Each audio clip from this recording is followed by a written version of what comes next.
Rob here.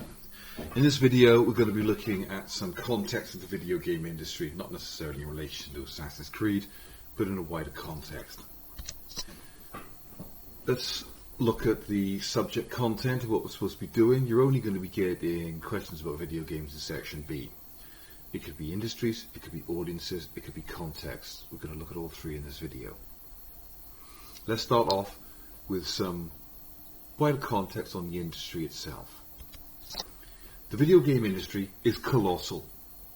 As you can see, it's worth 159.3 billion US dollars. That's more than the film industry and the music industry put together. And it's growing, especially in the last year. Okay? As you can see, the largest segment is actually, surprisingly maybe, the mobile gaming industry.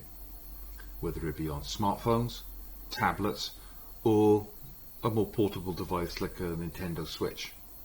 48% of the market, $77.2 billion worth. Most of which comes from smartphone games. Notice also big increase year on year. 13.3%, 15.8%. Up from 40% the year before. The next largest sector, which stayed pretty consistent, is the console gaming sector. 28% of the market, $5.2 billion worth, a 6.8% growth year on year. PC gaming, not growing quite as quick, but 36.9 billion, 23% of the industry. These are colossal figures, colossal numbers. It shows us that video gaming is a mainstream entertainment.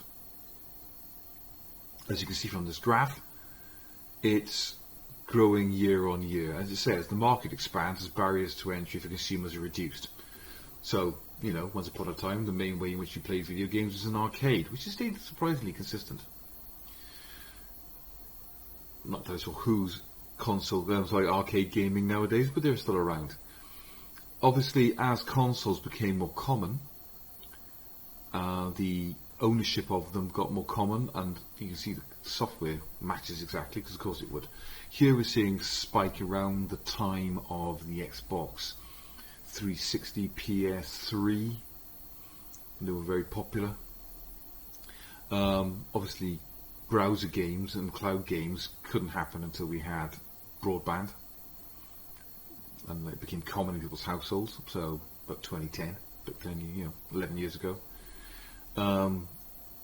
And again, PCs weren't common in people's homes until the late 90s, so obviously PC gaming didn't come around till those either. So that gives you some indication. This is 6 years old, mind you. It's probably gone up since then. I suggest you pause the video now, write down some of these key facts and figures. Right, next slide. Not expecting you to write this down. It just gives you some context. This is from a principally American context. It's looking at games consoles. This is ignoring the fact that in the 80s in Britain we had more of a computer game culture rather than a console culture. There were games systems they were basically game systems, but they were actually computers, like the Sinclair ZX Spectrum and the Commodore 64, and people would be programming their own games, and there was a pretty massive industry in homemade video games in this country, which has created this massive computer game culture in the UK. But anyway, these are your consoles. Be interested to see how many of these your parents might have had at one time or another. I mean, I had a Atari 2600. I had a Sega Master System, Mega Drive. Sorry, I had the SNES, the Super Nintendo Entertainment System. What else did I have? I had a PlayStation, N64, GameCube, Xbox 360, PS4, and now I'm on PS3. Now I'm on the PS4. So I've been playing video games on consoles since the early 80s. But this gives you some idea. Again, look at those, how long some of our major franchises have been going on. So, Donkey Kong, 1981. spin-off of Donkey Kong, Mario, 1985, right? Then you've got Zelda, 1986, you know, Street Fighter, Final Fantasy, both 1987, Sonic, Street Fighter 2, 1991, Mortal Kombat, 1992. You know, we've got you know, Gran Turismo, Grand Theft Auto, 1997. So, you know, it shows you that these are long-lasting franchises. You know, ties in with your Hesmagals, doesn't it? And you can see the industry here is dominated by three giant corporations in the form of Nintendo, Microsoft, and Sony. Other contenders like Sega used to make hardware but now purely make software. Atari died a death back in the 80s as well, famously. Anyway, don't have to write that down, it's just some context. Next slide. We're currently in the 8th generation and now 9th generation of games consoles. So we've got the PlayStation 4, the Xbox One, and the Nintendo Wii. You may have at least one or maybe all of those systems in your house. I've just got a PS4. There are also these kind of Steambox streaming services which allow you to play PC games on your television. They're not as common. They're still dominating the market right now. However, we do have the 9th generation, which came out last year in 2020. The PS5, the Xbox Series S, and the Xbox Series X, which is the more hardcore gamer one, rather than the more mainstream one, the S, more expensive one, the X.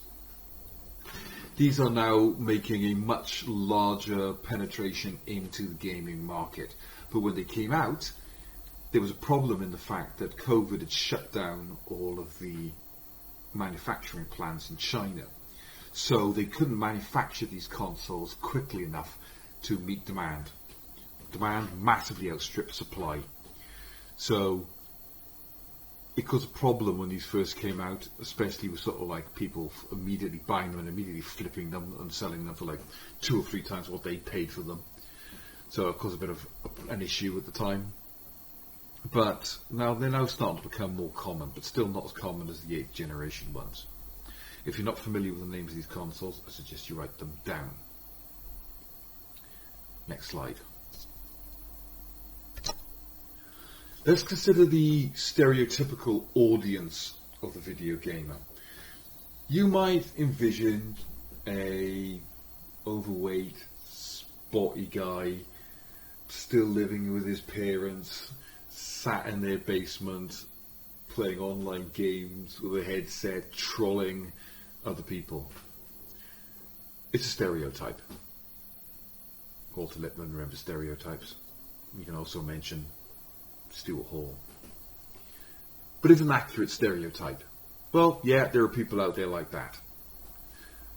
But it doesn't represent the real gamer. Because who is the real gamer?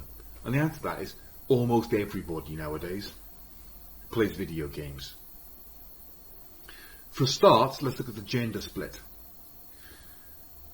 59% of the video games market are male, 41% female.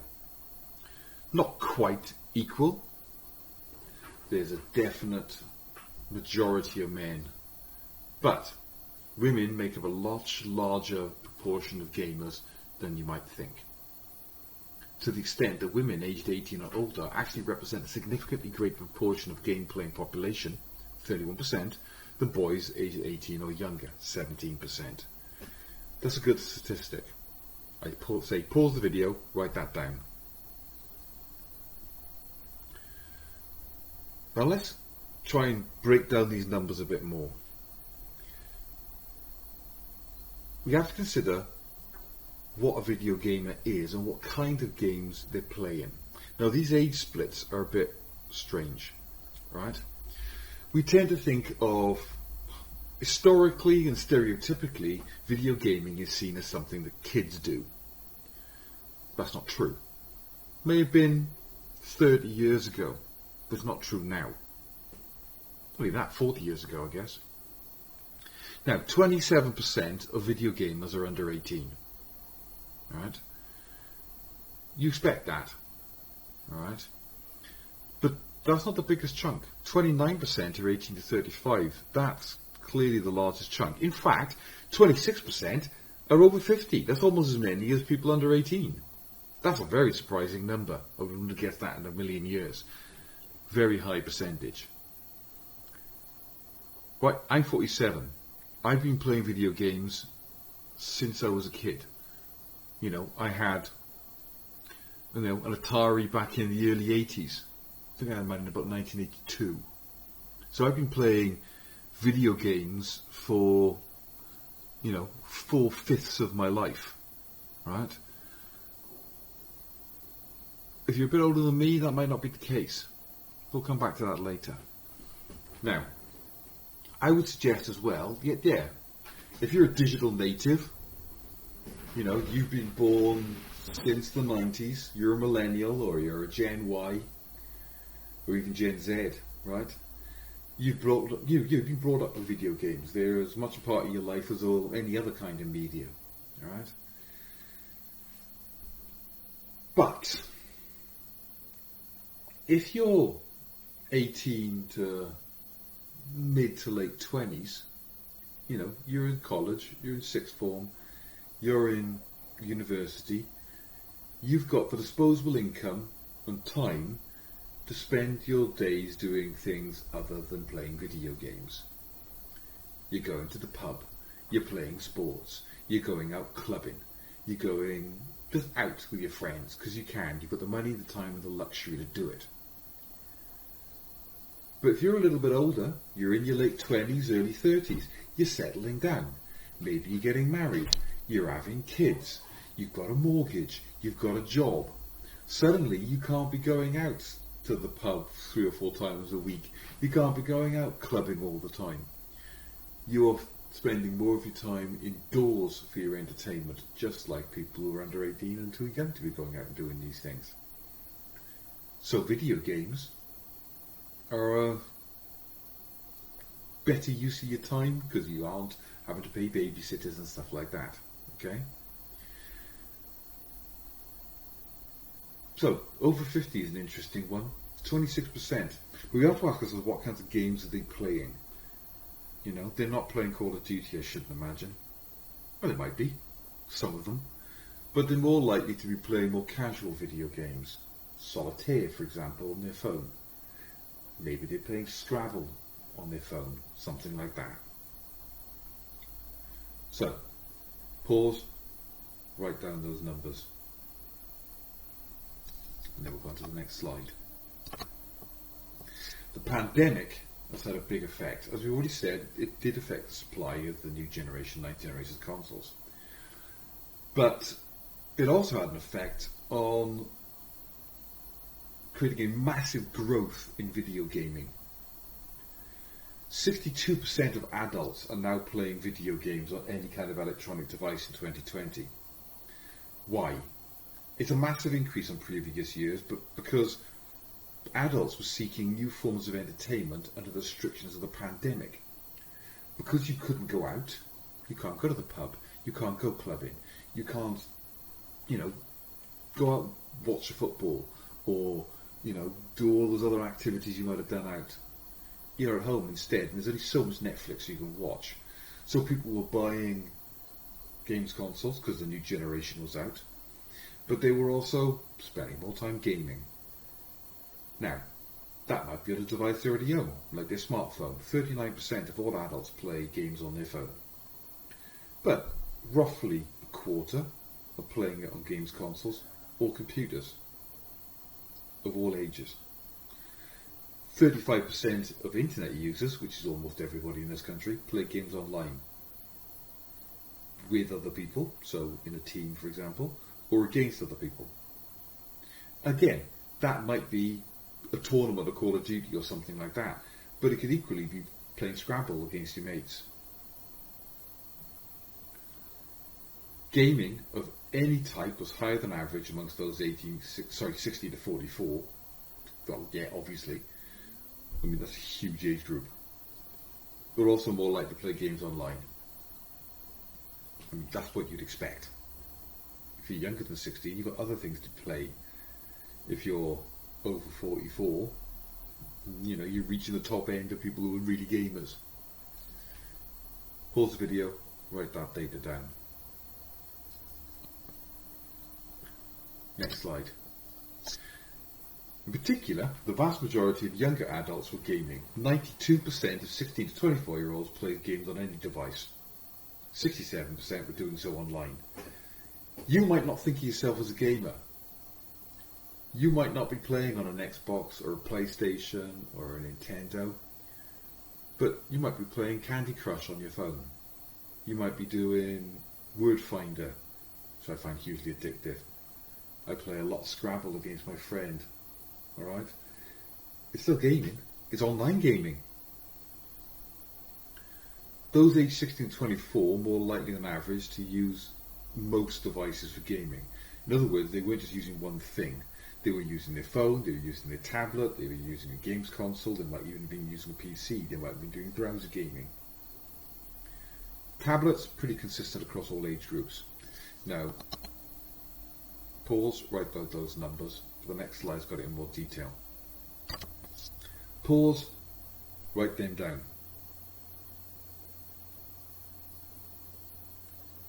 In particular, the key things to be looking at here is obviously 16 to 24 year olds are playing a lot more games, obviously, than average. They're the core target audience, right? But certain things are not common. I'm not expecting any of these to be common. Who plays games? You know, 12% of people play games on smart TV. That does not sound very practical to me. I know they're there. I'm surprised that's quite as high. VR headset, expensive. Right? Only for the more hardcore gamers.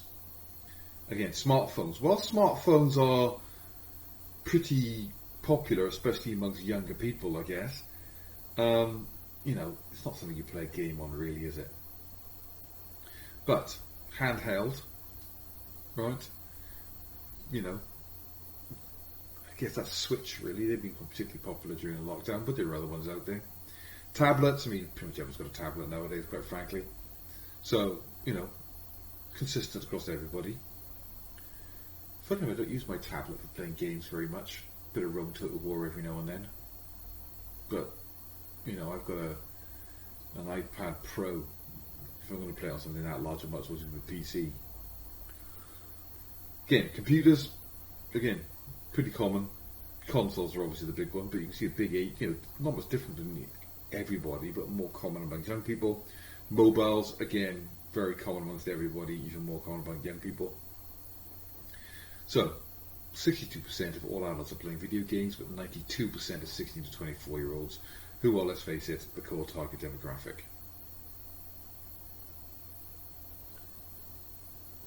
Next slide. This is interesting. Social class, right? Those who are more financially vulnerable are also more likely than average to play games on a device, 75%, and to do so online, 45%. Why is that? We're talking, if we're looking at the PAMCO NRS social grades here, we're looking at the C2 but more DE category. Why are they more likely to be playing video games? Because they're a pretty cost-effective form of entertainment. Going out is expensive, right? You want to go to the pictures, you might have to pay for parking, you might have to pay for babysitting. Cost, you know, popcorn's expensive, drinks are expensive, etc., right? Buy a DVD or a Blu-ray, that's expensive. And how many times, you know, maybe 15 quid. How many times are you going to watch that? 2, 3 times? Maybe you get 6, 9 hours of entertainment out of it. Now, a video game might be expensive. The consoles are expensive. The games are expensive. Let's say you're spending 50 quid on a new game. Yeah, but you're getting potentially hundreds of hours of entertainment out of it. And you're probably not buying it new anyway. You're probably going to CX or Game or something like that and buying it second hand. You're trading your old games in. You're swapping it with your mates maybe. Right? It's a pretty cost-effective form of entertainment. So that's something to make a note of. Might want to write down those stats as well. Pause the video, make your notes. Next slide. As we said, no difference by gender in the overall instance of gaming, but the devices that people were using were different. Women were much more likely than men to play games on a smartphone, 43% versus 35%, whereas men are more likely to use games consoles, 32% to 21%, and computers, 29 to 21%. Now, pause, write down the statistics.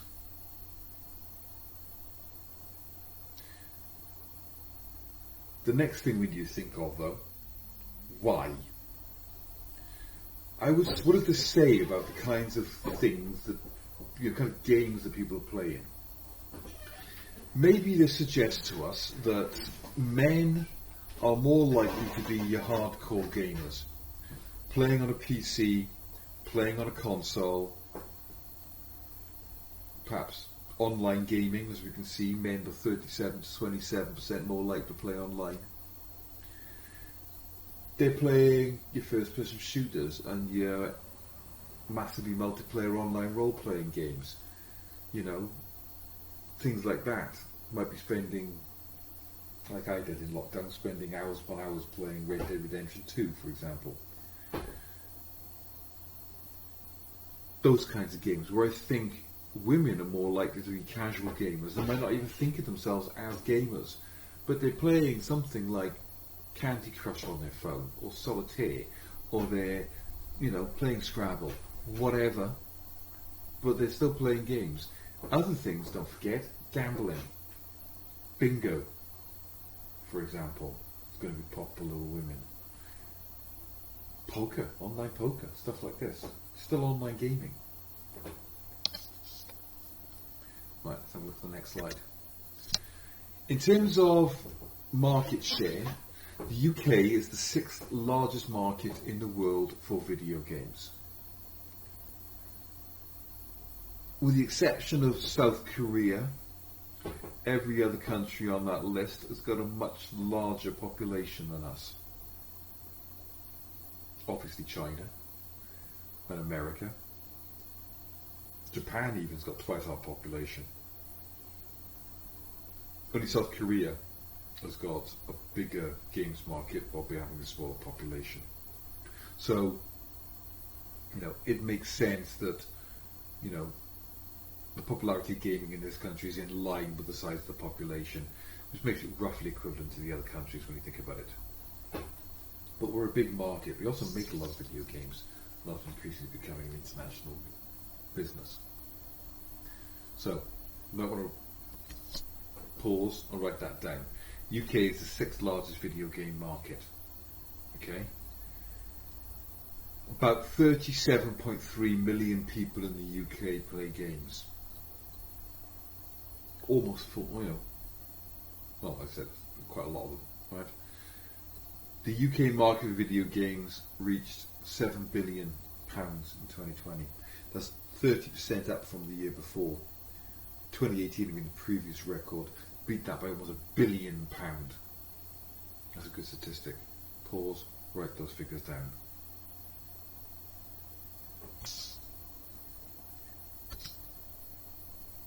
It was a record year, as we said. 4.5 billion in sales. If we look at this, the pre-owned sales have dropped by 22.8%. Obviously, because places like Game and CEX were shut. So you weren't going and buying second-hand games in shops and trading your old games in like you would have in the past. So pre-owned games were pretty much limited to things like eBay and all those other sort of like websites. Increasingly, digital downloads are going to be the main way in which people are getting games. Because mobile gaming, people are buying a little bit more in terms of box software, but that's kind of going to be dying out compared to digital as time goes on. So, as you can see, digital sales, downloads basically massively outstripping physical sales nowadays. This will eventually disappear in the next few years, I'd imagine. Next slide. Obviously, there's been a massive increase in gaming hardware, up by 60%. That's got two things behind that. First of all, the fact that people were buying new consoles, with a new generation of consoles, but also people who didn't have a console were buying one to give them something to do during lockdown. So we're looking at the new generation of consoles, probably one of the main driving forces in that. Probably don't need to write those ones down though. Don't forget though, there's not just about the games themselves. A lot of especially nowadays, video games rely on franchises. Just like film, even more so probably, and television and comic books and all other media. Increasingly it's about known properties. Ever since the financial crash of 2008, the video games industry in particular, also the film industry, don't want to take risks. So they fall back on tried and tested formulas. So genre, Steve Neal remember, genre has become increasingly important. But it's also about diversification and synergy. You are trying to make as much money out of you're trying to exploit your brands as much as you can. So it's not just about the games themselves, it's about other things. Toys and merchandising. It's about spin-offs and transmedia storytelling, whether that be comic books and novelizations of the stories.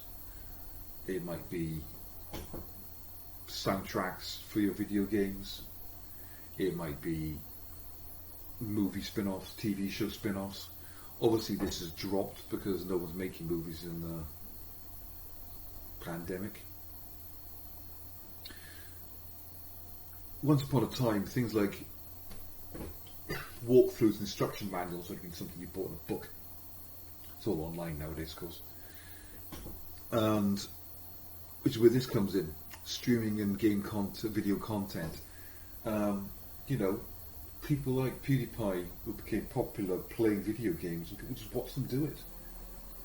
I mean, my niece and nephews will spend hours upon hours upon hours watching other people play Minecraft. But it's also things like walkthroughs, instructions, you know, analysis of videos, all sorts of stuff. So the online streaming games content, and let's not forget esports, which we'll get onto in a minute. Obviously, there's been a gigantic drop. No, 97% drop in events and venues because no one can go anywhere. So, sort of like conventions and stuff like that, you can't do. So,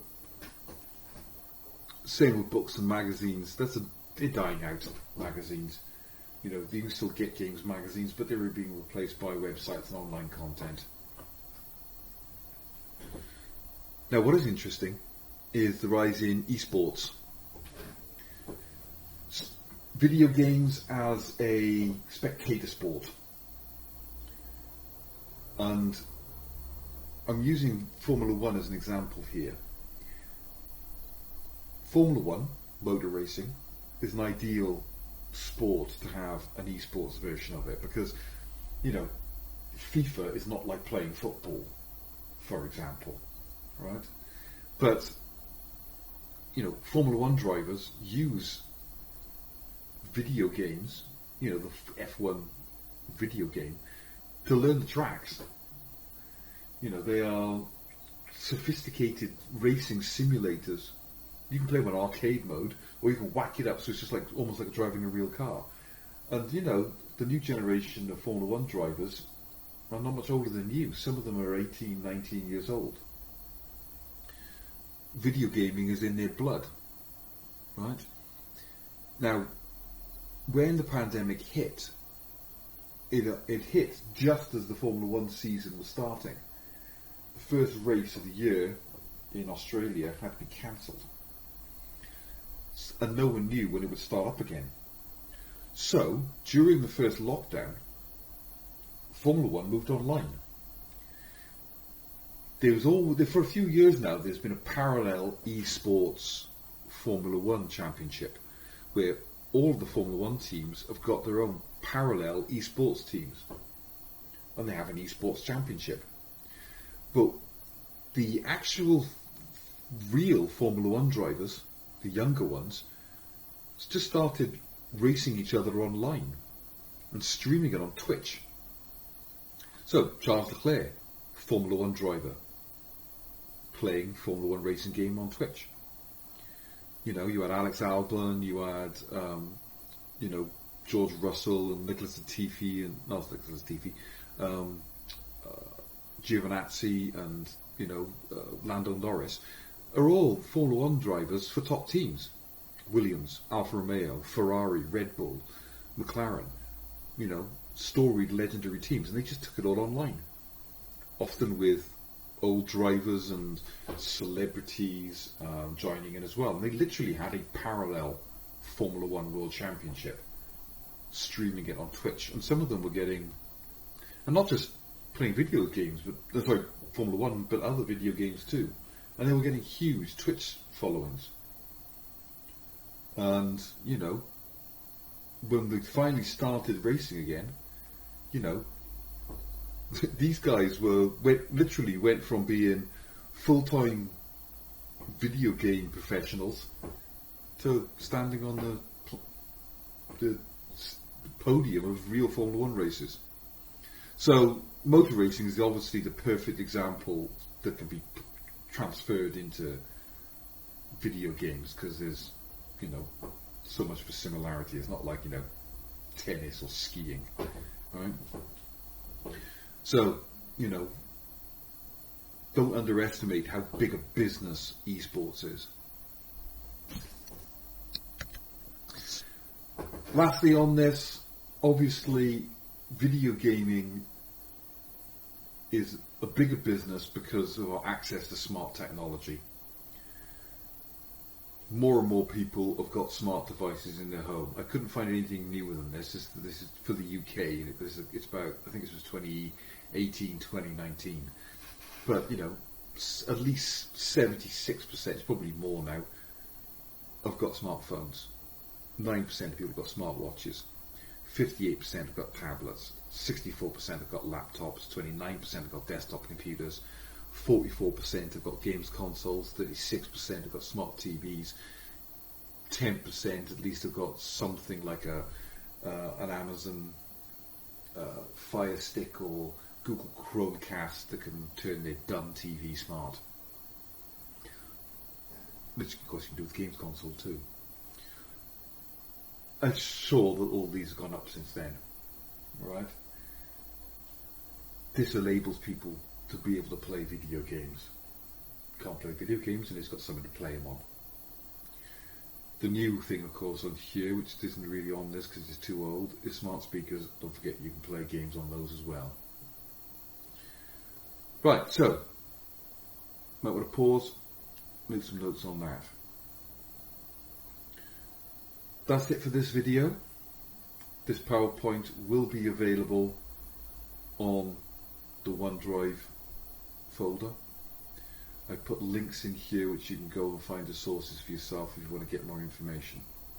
If you've got any questions, you know where I am. See you in the next one.